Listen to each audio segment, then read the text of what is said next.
From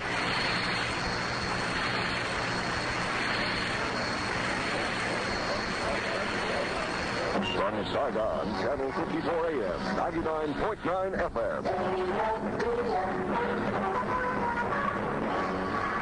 Time at the automatic tone 0900.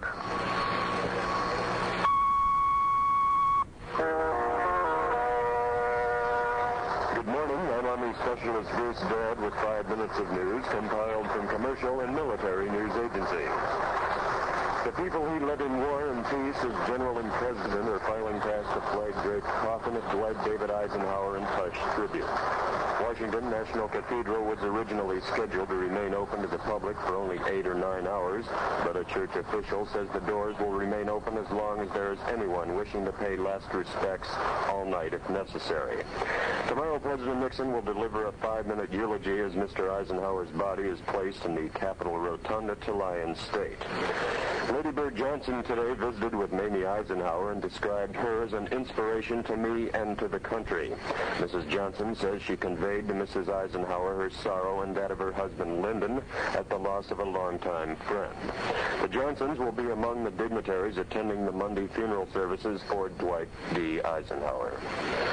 Former President Eisenhower's news secretary, James Hagerty, now a vice president of ABC, spoke of his former boss in Washington last night.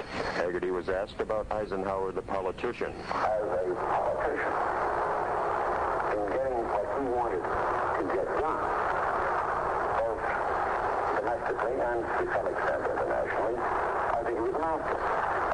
With both houses against him for 6 years, he got 83% of his legislation through. Jim Hagerty also said General Eisenhower did not understand the day-to-day political maneuvering in Washington. Former Army General Willard Wyman, who served under Dwight Eisenhower in Normandy, died today in Walter Reed Hospital at age 71.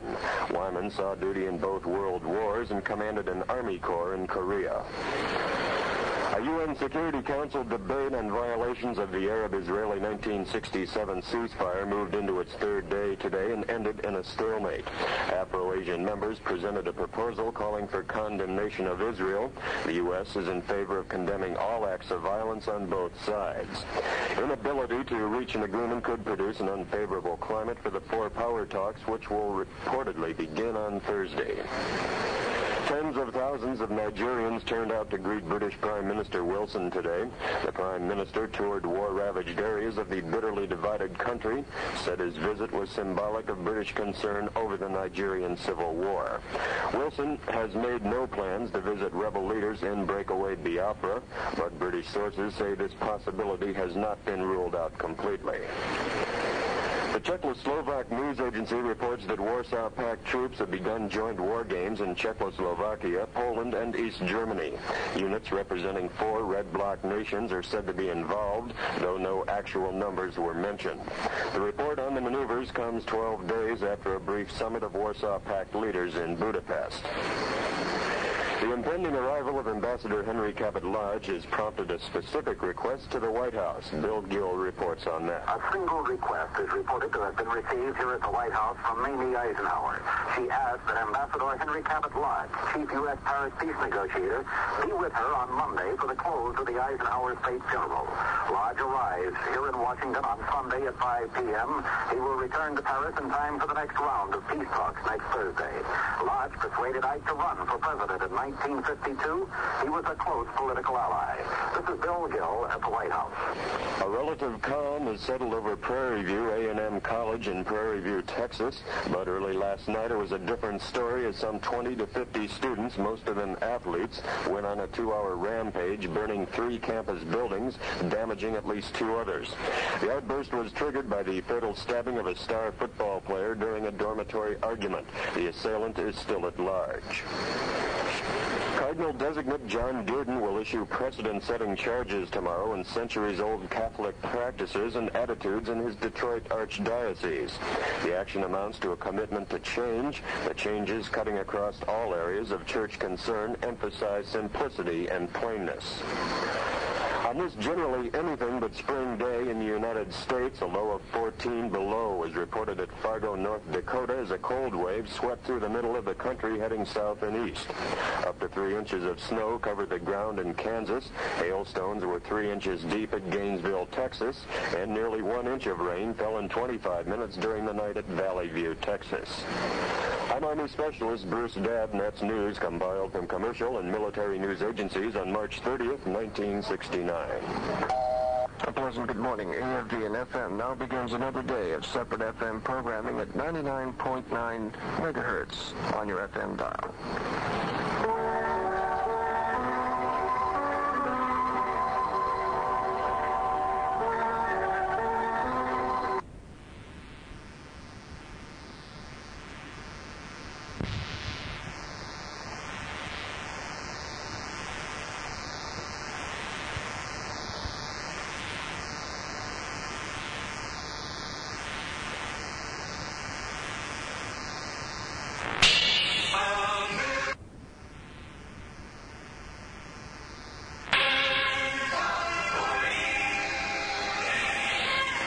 Every week in the 50 states and all over the world, you can find out how your favorite songs are doing by tuning in American Top 40 on great radio stations like 610, the voice of Trinidad and Tobago in the West Indies. Don D and Easy Coutiel here on Sky 100.4 FM stereo, counting them down to the top just for you. And this week, the third top 40 single for Seduction is holding at number 13. It's Heartbeat. Wilson Phillips and their harmony-filled hit, Hold On. The trio climbs 4 notches to number 12 on American Top 40 as we edge ever closer to that elusive number 1.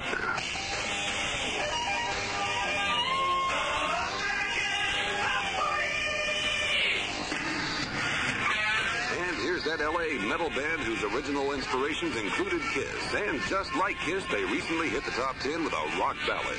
Now down 3 to number 11, Motley Crue, Without You. Janet Jackson and All Right, busting out and up from number 17 to number 10. On Sky 100.4 FM stereo, I'm Don D along with Easy Coutiel.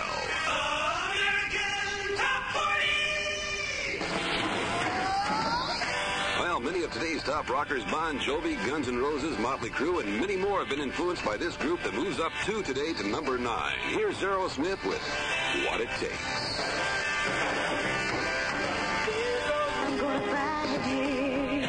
The critics like her, the charts like her. She hit number 1 dance, number 1 on the black singles chart, and number 3 pop. Now from number 4 to number 8, that's Lisa Stansfield with All Around the World.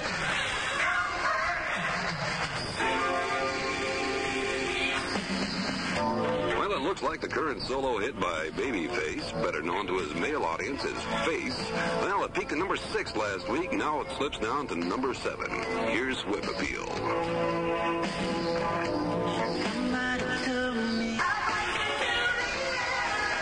Jane Child moves down 4 notches to number 6 with her first hit, Don't Wanna Fall in Love.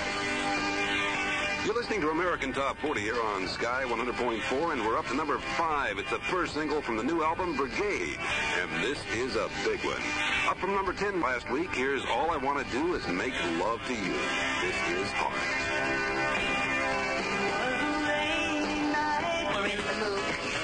Well, Vogue is the song at number 4, and Madonna makes a massive move up 8 notches with her 21st Top 40 hit. I'm Don D with Easy Coutiel.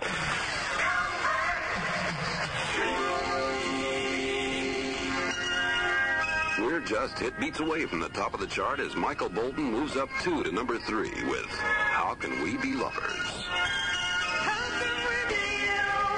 Sinead O'Connor is number 1 for a 3rd straight week with Nothing Compares to You.